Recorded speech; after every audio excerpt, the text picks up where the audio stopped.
রাখ তোদের family card, কথাটা মনে পড়লো হঠাৎ, কারণ আজ ফ্যামিলি কার্ডের লঞ্চিং হচ্ছে। নির্বাচনী প্রচারণা যখন চলছিল, একটা পর্যায়ে জামায়াতের আমির ভীষণ ক্ষোভ দেখিয়ে কথাটা বলেছিলেন, রাখ তোদের ফ্যামিলি কার্ড। রীতিমতো তুইতকারী ফ্যামিলি কার্ড নিয়ে তখনও কথা বলেছে, এবং তারই ইরিটেশন দেখে আমার ইন্টারপ্রিটেশন ছিল বিএনপির প্রস্তাবিত ফ্যামিলি কার্ড জনগণের মধ্যে অসাধারণ সাড়া ফেলছে, এটা নিশ্চয়ই তিনি আঁচ করেছেন এবং সেজন্যই তার এই ক্ষুব্ধতা। যাই হোক, আজ কিছুক্ষণের মধ্যেই ফ্যামিলি কার্ড কর্মসূচির উদ্বোধন হতে যাচ্ছে। প্রাথমিকভাবে সারা দেশে একটা পাইলট, এটা কিন্তু মূল প্রকল্প না। জুনের পর মূল প্রকল্প শুরু হবে এবং এটা সঠিক যেটা ধাপে ধাপে বাস্তবায়ন করা হবে, এবং এটাও বিএনপি তার প্রতিশ্রুতিতে এভাবেই বলেছে। আপাতত 37,000 পরিবারের কাছে ফ্যামিলি কার্ড পৌঁছে দেওয়া হবে, 2,500 করে টাকা দেওয়া হবে। আমরা খেয়াল করি, একটা সরকার শপথ নিয়েছে 1 মাসও হয়নি, তার মধ্যেই ফ্যামিলি কার্ড মানুষের কাছে পৌঁছে দিতে শুরু করেছে। বিএনপির এই ব্যাপারটা আমাদের মাথায় রাখতে হবে। এই কদিন আগেও বিএনপির আরেকটা নির্বাচনী প্রতিশ্রুতি, ইসলাম বা অন্যান্য ধর্মের ধর্মগুরুদের ভাতা দেওয়া শুরু, সেটারও পাইলট প্রকল্প শুরু করে দিয়েছে এবং এই ঈদের আগেই সেটা কার্যকর হতে শুরু করবে। একটা দেশের গণতান্ত্রিক ব্যবস্থা যখন কাজ করে, সবসময় বলতাম যে গণতান্ত্রিকভাবে নির্বাচিত সরকার এবং ভবিষ্যতে গণতান্ত্রিক নির্বাচনের মাধ্যমে, গ্রহণযোগ্য নির্বাচনের মাধ্যমে নির্বাচিত হতে চাওয়া সরকার জনগণের জন্য কাজ করবে, কাজ করতেই হবে, করতেই হয়। এভাবে আমরা দেখছি বিভিন্ন ক্ষেত্রে বিএনপি তার প্রতিশ্রুতি বাস্তবায়ন করে যাচ্ছে, এবং আমি ব্যক্তিগতভাবে মনে করি, আমি এটা নিয়ে আমার নির্বাচনের আগে একটা ভিডিওতে বলেছিলাম যে এই একটা জিনিস বিএনপির বিজয় বিরাট ইম্প্যাক্ট ফেলবে, এবং আমি নিশ্চিত এটা ইম্প্যাক্ট ফেলেছে। এবং 5 বছরে আমাদের সরকার এই কাজটা খুব ভালোভাবে সঠিক মানুষের কাছে পৌঁছে দিয়ে নিশ্চিত করতে পারবে বলে আমরা বিশ্বাস করি। যদি সেটা হয়ে যায়, আগামী নির্বাচন, আজ থেকে আরও 5 বছর পরে যে নির্বাচনটা আছে, সেটাতেও খুব বড় প্রভাব ফেলবে এবং বিএনপিকে আবারও নির্বাচিত হয়ে জনগণের বা দেশ সেবার দায়িত্ব পেতে সাহায্য করবে। এবং আরেকটা অনুমান করে রাখি, বিরোধী দল বিশেষ করে জামায়াতে ইসলামী কোনো না কোনো ফর্মে এই যে রাখ তোদের ফ্যামিলি কার্ড টার্ড বললেও জনগণের কাছে এইভাবে ক্যাশ টাকা নিয়ে যাওয়া, আমি জামাতের পলিসি মেকারদের কারো সাথে টকশোতে দেখেছি যে তারা জনগণকে অলস করে ফেলবে বেকার ভাতা এটা দিয়ে, মানে একটা দেশের অকল্পনীয় সংখ্যক হতদরিদ্রর মধ্যে এই টাকাটা কি করতে পারে সেটা অনেকেরই হয়তো ধারণা নেই। আমি ধারণা করি জামাতের দিক থেকে ওই একই ধরনের ক্যাশ মানুষের কাছে পৌঁছে দেওয়ার প্রতিশ্রুতি আসতে শুরু করবে, কোনো সন্দেহ নেই। যাই হোক, আমি নির্বাচনের আগে একটা ভিডিও করেছিলাম ফ্যামিলি কার্ড নিয়ে, কিভাবে এটা একটা দেশের অর্থনীতি আমূল পাল্টে দিতে পারে সেই বিষয়টা নিয়ে, এবং সেটা হবে বলে আমরা আশা করি। ফ্যামিলি কার্ডের লঞ্চিংয়ের দিনে আমি সেই ভিডিওটা আবার এখানে জুড়ে দিচ্ছি, আপনারা দেখবেন আশা করি। এবং আমাদের সরকারকে আবারও বলি, আমাদের বলতে সরকারে যারা আছেন বা বিএনপি না, এই সরকার আমাদের এই রাষ্ট্রের সবাই তার জায়গা থেকে যেন সহযোগিতা করি, এবং এই ফ্যামিলি কার্ড দেওয়ার ক্ষেত্রে কোথাও প্রাথমিকভাবে যদি কোনো রকম ভুলভ্রান্তি থাকে, সেটা কোনো না কোনোভাবে আপনারা জানাবেন, সামাজিক মাধ্যমে লিখবেন, যেভাবে সম্ভব এই তথ্যগুলো জানাবেন। পরবর্তীতে একটা সময় এটা সবার জন্য এন্টাইটেলড হবে, এবং এখনকার প্রধানমন্ত্রী, তখন বিএনপি চেয়ারপারসন জনাব তারেক রহমান বলেছিলেন যে হ্যাঁ, এটা আমরা নিশ্চয়ই অনেক উচ্চবিত্ত পরিবারগুলো এটা নেবে না, কিন্তু একটা সময় এটা সবার জন্য এন্টাইটেলড হবে। কিন্তু তার আগ পর্যন্ত মূলত সবচেয়ে নিডি হতদরিদ্র মানুষদেরকে প্রাথমিকভাবে দেওয়া শুরু হবে। তো সেই ক্ষেত্রে যদি কোথাও কোনো অনিয়ম সমস্যা যদি দেখেন, বাংলাদেশে এগুলো খুব অস্বাভাবিক ব্যাপার না, সেটা সরকারের গোচরে কোনো না কোনো ফর্মে আনার জন্য আমরা বলবো, এবং সরকার সত্যিকার অর্থেই মনোযোগ দিয়ে সেগুলো অবজার্ভ করবে, এবং একটা মেকানিজমও আমরা ডেভেলপ করব যাতে এই তথ্যগুলো খুব দ্রুত সরকারের কাছে জনগণের সরাসরি ফিডব্যাক চলে আসে। যাই হোক, ভিডিওটা দেখবেন আশা করি, কিভাবে এই ফ্যামিলি কার্ড এবং মানুষের কাছে এরকম ক্যাশ পৌঁছে দেওয়া অর্থনীতিতে জাদু ঘটাতে পারে, মানুষকে অলস টলস করা দূরেই থাকুক, কীভাবে ম্যাজিক ঘটিয়ে দিতে পারে, সেটা একটু খেয়াল করব নিশ্চয়ই। অনেকে অনুমান করছেন এবার নির্বাচনে জামায়াতে ইসলামী খুবই ভালো করবে। আমি মনে করি না। আমি বিশ্বাস করি বিএনপি একটা ভূমিধ্বস বিজয় পেতে যাচ্ছে, নানা কারণে। এর মধ্যে খুব গুরুত্বপূর্ণ হচ্ছে বিএনপি যেসব কর্মসূচি মানুষের সামনে আনছে, জনগণের জন্য সে কি করতে চায়, সেটা একটা বড় কারণ হয়ে দাঁড়াবে। যেমন এই মুহূর্তে বিএনপি নির্বাচনী প্রতিশ্রুতির মধ্যে সবচেয়ে বেশি শোনা যায় এবং সম্ভবত মানুষ সবচেয়ে বেশি কানেক্টেড হয়েছে ফ্যামিলি কার্ডের সাথে। এই কার্ডটা মানুষের জীবন তো বটে, দেশের অর্থনীতি পাল্টে দিতে পারে, আমূল অর্থনীতি পারে।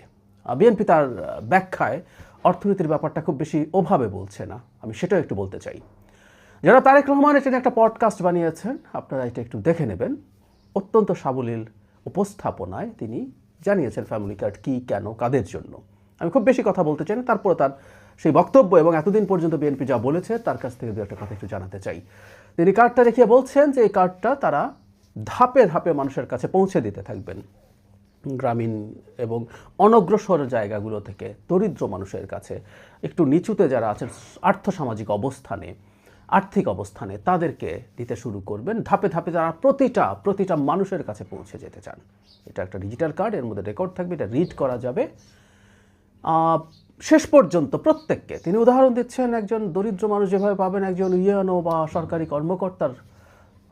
কর্মকর্তার পরিবারও সেটা পাবে, সেটা তিনি বলছেন। তবে তিনি এক্সপেক্ট করেন, যেটা আমিও মনে করি, সবাইকে দেয়ার কনসেপ্ট এটা একটা জটিলতাও সমাধান করতে পারে। যেমন আমরা যখন কাউকে ভালনারেবল কাউকে দিতে চাই, সেটা খুঁজে বের করা কঠিন এবং এর মধ্যে প্রচুর দুর্নীতি হয়। আওয়ামী লীগের সময় দেখেছি আমরা, আওয়ামী লীগের পক্ষ থেকে বলা হয়েছিল সোশ্যাল সেফটি নেটে যারা আছে তাদের বিরাট একটা অংশ, প্রায় 45%, আওয়ামী লীগ হিসাব করেই বলেছিল, তাদের অন্য একটা মন্ত্রণালয়, যে তারা সঠিক মানুষের কাছে যায় না, যাদের প্রয়োজন নেই তাদের কাছে যায়। তো সেই যদি হয় প্রেক্ষাপট, যদি সবাইকে দিয়ে দেওয়া যায়, তাহলে আসলে দুর্নীতিটা হচ্ছে না। এবং তিনি রাইটলি বলছেন যে যার প্রয়োজন নেই সেটা নিশ্চয়ই মানুষ নেবেন না। যেমন আমার পরিবার নেবেন না, আমি জানি এরকম আরও অনেক পরিবার আছে এই কার্ডটা নেবেন না। ফলে অ্যাপারেন্টলি যতগুলো কার্ড দরকার তার চেয়ে কম হবে। এবং সেটা যদি হয়, তিনি এটাও বলছেন সেইটা তিনি অন্য পরিবারের মাধ্যমে ওই বাজেটটা বন্টন করে দিতে পারেন। কে দেওয়া হবে এর মাধ্যমে? 2 থেকে 2,500 টাকা, মানে এটা এখনো ফিক্সড হয়েছে বলে মনে হয় না। আমি ধারণা করি তিনি এটা পরবর্তীতে যখন ফাইনালি বসবেন বাজেট বা সব কিছু নিয়ে রাষ্ট্র ক্ষমতা আসার পর, তখন ডিসাইড করবেন। তাহলে 2,000 ন্যূনতম পক্ষে এটা টাকা, অথবা একই রকম অত্যাবশ্যকীয় খাদ্য। আমি স্ট্রংলি বলতে চাই, কোনোভাবেই এটার মাধ্যমে, কোনোভাবেই এটার মাধ্যমে খাদ্যদ্রব্য বা কোনো পণ্য দেওয়া উচিত হবে না। আমি জানি দলের মধ্যে থাকা বেশ কিছু মানুষ এবং সরকারে থাকা লোকজন চাইবে খাদ্য বা পণ্য দেওয়া হোক, কারণ এতে অনেকের নানা রকম ব্যবসার পথ খোলে। কিন্তু এটা করতে গিয়ে মহা বিপদ হবে, কারণ হচ্ছে এটা ম্যানেজ করতে গিয়ে যে রাষ্ট্রীয় রিসোর্স খরচ হবে এবং যে পরিমাণ অপচয় হবে সেটা অকল্পনীয়।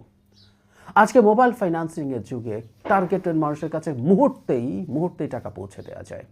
এটা গত সরকারের সময় থেকেই বিভিন্ন রকম সামাজিক সুরক্ষার ভাতা এবং ছাত্রছাত্রীদের বৃত্তি সব এভাবেই গেছে। তো সেটা যদি হয়, মানুষের কাছে সরাসরি পৌঁছে দেওয়াই উচিত হবে, আমি মনে করি এটাই জরুরি, এর বাইরে কিছু হওয়া উচিত না। এখন যেটা হয়েছে, তিনি তার বক্তব্যে যেটা বলছেন যে পরিবারগুলো যখন এই পরিমাণ টাকা পাবে, খুবই দরিদ্র পরিবার যাদের খুব সামান্য টাকা, কয়েক হাজার টাকায় তারা পরিবার চালান, তাদের কাছে 2,000 টাকা কিন্তু অনেক টাকা, একটা বড় সাহায্য তারা পাচ্ছেন।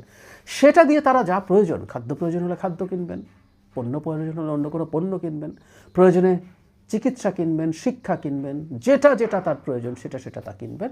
এবং সেটাই তিনি বলছেন এই পরিবারগুলোকে তার চেহারা, তার ধরন পাল্টে দেবে। আমি একটা গুরুত্বপূর্ণ জিনিস মনে করি, বিশেষ করে দরিদ্র পরিবারগুলোতে আমরা যদি টাকা পৌঁছে দেই, তারা যদি খাদ্যের পেছনে এটা প্রচুর ব্যয় করে, তাহলে আমাদের একটা ক্রনিক ম্যালনিউট্রিশন আছে, যেটার কোনো দিন আসলে কাটিয়ে ওঠা যায় না। আজ থেকে 10 বছর পর আমাদের অর্থনীতি, 20 বছর পর অর্থনীতি যদি বেশ খানিকটা ভালো হয়ে যায়, যে শিশুগুলো এই সময়ের মধ্যে বড় হলো, সে যে অপুষ্টির শিকার হয়ে বড় হলো, তার স্টান্টেড গ্রোথ বলে, এটা শুধু বাইরের মানে তার হাইট দিয়ে আমরা মাপি, তাতে বোঝা যায়, কিন্তু হাইটই শুধু না, তার ইন্টারনাল অর্গানস এগুলো ঠিকমতো ডেভেলপ করে না, ফলে সে নানা রকম রোগ ব্যাধিতে ভোগে, তার লাইফ এক্সপেক্টেন্সি কমে যায়। সেটা একটা ম্যাসিভ পরিবর্তন হবে, দেশের কর্মক্ষম জনগোষ্ঠী অনেক বেশি সক্ষম হয়ে উঠবে শারীরিকভাবে, এই জিনিসগুলো ঘটবে। আর একই সাথে শিক্ষা স্বাস্থ্যে যুক্ত হয়ে তারা আরও শিক্ষিত, আরও ভালো দক্ষ এবং আরও স্বাস্থ্যবান হয়ে উঠবে। এটা এক অসাধারণ ব্যাপার হয়ে উঠতে পারে। তিনি জানিয়েছেন যে এটা নারীদের হাতে দেয়া হবে। এই কনসেপ্টটা মূলত আমি মনে করি বাংলাদেশে প্রথম ডক্টর ইউনূস শুরু করেছেন। তিনি গ্রামীণ ব্যাংকে যে লোন নারীদেরকে দিয়েছেন, তার যে কনসেপ্ট সেটা খুবই সঠিক ছিল। আর গ্রামীণ ব্যাংকের মাইক্রোফিন্যান্স দিয়ে দারিদ্র্য দূর করে ফেলা যাবে, এগুলো হাস্যকর কথা, কিন্তু এটার একটা ইকোনমিক ইম্প্যাক্ট আছে। এবং নারীর হাতে দেওয়া কনসেপ্টটা ইজ এক্সেলেন্ট, কারণ হলো নারীর হাতে যখন টাকা যায়, নারী ওই টাকাটা অপচয় করার প্রবাবিলিটি প্রায় শূন্য। পুরুষদের হাতে, বিশেষ করে যে শ্রেণীটার কথা আমরা বলছি, তাদের অনেকেরই নানা রকম বদভ্যাস থাকেন, তারা অনেকেই স্মোকার, তাদের কেউ নেশা করেন, কেউ জুয়া খেলেন, বা অন্য কোনো বন্ধুদের সাথে আড্ডা মেরে টাকা উড়িয়ে দিতে পারেন, সেই প্রবণতা থাকে। কিন্তু এই দরিদ্র পরিবারের পুরুষদের মধ্যেই অনেকের মধ্যে থাকে, কিন্তু নারীদের সেটা থাকে না। তিনি তার সন্তান, তার সংসারকে আঁকড়ে ধরে রেখেই জীবনযাপন করেন। সুতরাং এই টাকাটা নষ্ট হবে না, এটা ধারণা করা যায়। একটা কথা একটু বলে রাখা ভালো, এটা বাজেট কিভাবে আসবে তার বক্তব্য এটা থাকলে ভালো হতো, কিন্তু আমি একটা ধারণা করি। আর আমি যেটা বলছি সবচেয়ে গুরুত্বপূর্ণ, কীভাবে এটা অর্থনীতিকে পুরো পাল্টে দিতে পারে, সেই কথাটাও আমি একটু বলতে চাই। বিএনপির উচিত হবে এটা সামনে আনা। যেমন ধরি, অনেকে বলবেন 2000 টাকা করে যদি 4 কোটি পরিবার হয়, 8000 কোটি টাকা মাসে, এটা তাহলে বছরে 96,000 কোটি টাকা, মানে কম বেশি 1 লাখ কোটি টাকা সংস্থান থেকে আসবে। আমি প্রাথমিকভাবে মনে করি এই মুহূর্তে এক্সিস্টিং যত সোশ্যাল সেফটি নেট কার্ড আছে, এটা যদি চালু করা, যে পরিবার এটা পাবে সেই পরিবার ওটা বন্ধ করে দেওয়া যাবে। যেমন সর্বোচ্চ 750 টাকা পর্যন্ত ভাতা আছে, 500, 750, বিভিন্ন ক্যাটাগরিতে, বয়স্ক ভাতা, বিধবা ভাতা, প্রতিবন্ধী ভাতা, এরকম নানান রকম ভাতায় এক পরিবারে যদি দুজনও কোনো ভাতা পায়, 500, 1000 টাকা পাচ্ছেন 2 ক্যাটাগরিতে।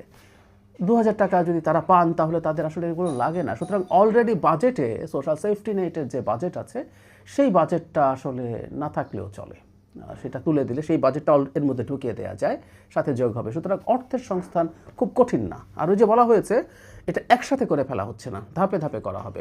সুতরাং আমাদের অর্থনীতির সাইজ বাড়তে থাকবে। একটা গণতান্ত্রিক সরকার আসলে বিনিয়োগ বাড়বে, অর্থনীতিতে বেটার ইম্প্যাক্ট তৈরি হবে, এবং সেটার কারণেই সরকারের রাজস্ব আয়ও বাড়বে। এবং সরকারকে অবশ্যই এটা বলে রাখা ভালো, নির্বাচনের আগে হয়তো সরকার ওভাবে বলে না, তার রাজস্ব আয় করার ব্যাপারে খুবই কঠোর হয়ে ট্যাক্স নেট বাড়াতে হবে, এবং সেটা কিভাবে উসুল করা যায়, আদায় করা যায়, সেগুলো করতে হবে। ফলে সরকারের উপার্জন অনেক বেড়ে যেতে পারে। আমাদের খুবই নিচু ট্যাক্স জিডিপি রেশিও 9 বা তারও নিচে, এটা 12, 13, 15 পর্যন্ত নিয়ে যাওয়া যাবে 5 বছরে, কেউ যদি সিনসিয়ার হয়, তাতে অনেক টাকা আসবে সেগুলো। সুতরাং এই অর্থের সংস্থান করা যাবে। এখন মজা হচ্ছে, কেউ এটাকে মানুষকে অলস করে ফেলবে, ভিক্ষা ইত্যাদি বলছে জামাতপন্থী লোকজন। আমার সাথেও একই ধরনের বক্তব্য আমি শুনেছি বসে। এটা খুব হাস্যকর কথা। সমাজে ভালনারেবল মানুষকে টাকা দিলে সেই মানুষের জীবন পাল্টে যায়, সে অলস হয়ে যায় না, এটাই দেখা গেছে। কেউ বলছেন অলস হয়ে যায় না, মোটেও অলস হয়ে যায় না। এই পরীক্ষা, আমি একটা কলাম লিখেছিলাম, সবার জন্য ফ্রি মানির স্বপ্ন, মানে এই কলামটা আমি কমেন্টে দিয়ে দেবো।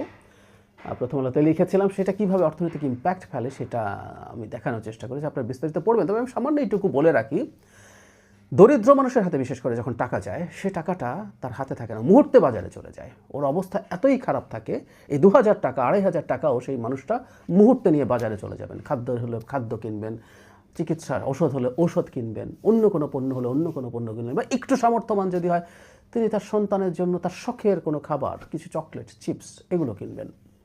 বাজারে যখন টাকাটা চলে যায়, এটার একটা বড় মাল্টিপ্লায়ার এফেক্ট আছে, 5 গুণ পর্যন্ত ইম্প্যাক্ট, মানে 2000 টাকা 10,000 টাকার ইম্প্যাক্ট ফেলতে পারে বিভিন্ন হাতে ঘুরতে। এই টাকা বাজারে চাহিদা তৈরি করে। মানে আমরা যদি 4000 পরিবারকে 8000 কোটি টাকা প্রতি মাসে বাজারে সরাসরি চলে যায়, এটার 30-40 হাজার কোটি টাকার ইম্প্যাক্ট পড়বে বাজারে। এটা হিউজ, ওটা চাহিদা তৈরি করছে। আমি একটু খানিকটা, মানে অত্যাবশ্যকীয় পণ্য তো বটে, খানিকটা বিলাসী পণ্য, বাচ্চার জন্য চিপস কিনতে গেছেন কেউ, চিপসের ডিমান্ড তৈরি হচ্ছে, সেটা ফ্যাক্টরি তৈরি হবে, বা ওই ফ্যাক্টরি, যে ফ্যাক্টরি চিপস বানায়, সে নতুন করে ফ্যাক্টরি মানে তার এটাকে বড় করবে, সে সেটাকে বাড়ানোর চেষ্টা করবে, নতুন এমপ্লয়ি নেবে, ওইটাকে কর্মসংস্থান তৈরি করবে। আবার ওখানে যারা চাকরি করবে তাদের বাইং ক্যাপাসিটি বাড়বে, তারা আবার বাজারে যখন খরচ করতে যাবে সেটা আরও ডিমান্ড তৈরি করবে। সো এটার ইকোনমিক ইম্প্যাক্ট ইজ হিউজ। সরকার যদি, আগামী সরকার, বিএনপি সরকার যদি এই টাকাটা আসলে এভাবে মানুষের কাছে পৌঁছে দিতে পারে, অর্থনীতির খোলনলচে পাল্টে যাবে। সুতরাং এটাকে অলস টাকা, মানুষকে অলস করে ফেলা হবে। মানুষের, মানে প্রচুর দেশে এম্পিরিক্যাল এভিডেন্স আছে, মানুষকে এভাবে টাকা দিয়ে কোনোদিনও মানুষ অলস হয়নি, কোনোদিন হয়নি। এটা ফালতু প্রচারণা, ফালতু প্রোপাগান্ডা। ওয়েস্টের অতি ধনী দেশগুলোতে ধনী দেশগুলোতে অতি টাকা দেয়া মানুষগুলো, অতি টাকা পাওয়া মানুষগুলোর মধ্যে অলস হওয়ার একটা প্রবণতা থাকে, যেটা দিয়ে তার জীবনই চলে যায় যে টাকা পায়। এটা দিয়ে হবে না। এটা বরং সামান্য একটু মানুষকে সাপোর্ট দেয়া, এটা তার জীবনটাকে একটু সহজ করে তোলে, একটু দুশ্চিন্তামুক্ত করে তোলে, এটা বরং তাকে আরও বেশি কর্মক্ষম করে তোলে। সুতরাং দেশের অর্থনীতিও আমূল পাল্টে যাবে এবং এই অর্থনৈতিক কর্মকাণ্ডে প্রচুর কর্মসংস্থান তৈরি হবে, যে কর্মসংস্থান একটা বড় সংকট। বিএনপি নিজে প্রচুর কর্মসংস্থান তৈরি করতে চায়। সুতরাং এই ফ্যামিলি কার্ড কনসেপ্টটা অসাধারণ। এটা টাকা দিয়ে দিতে হবে, মোটেও কোনোভাবে এটা পণ্য হতে পারবে না। আমি মনে করি এটা দেশের অর্থনীতি পাল্টে দিতে পারে, মানুষের জীবন পাল্টে দিতে পারে এবং বিএনপির নির্বাচনী ফলাফলের চমক দেখাতে পারে। আমি বিশ্বাস করি, আমি ধারণা করি গ্রামে গ্রামে এটা নিয়ে চাঞ্চল্য তৈরি হয়েছে, প্রান্তিক মানুষদের মধ্যে ভীষণ চাঞ্চল্য তৈরি হয়েছে এবং বিএনপির ক্যান্ডিডেটরাও নিশ্চয়ই তার নিজস্ব প্রতিশ্রুতির সাথে এই ফ্যামিলি কার্ডও জনগণকে কীভাবে দেওয়া হবে, তার সুবিধা কী হবে সেই ব্যাপারে প্রচারণা চালিয়ে যাচ্ছেন।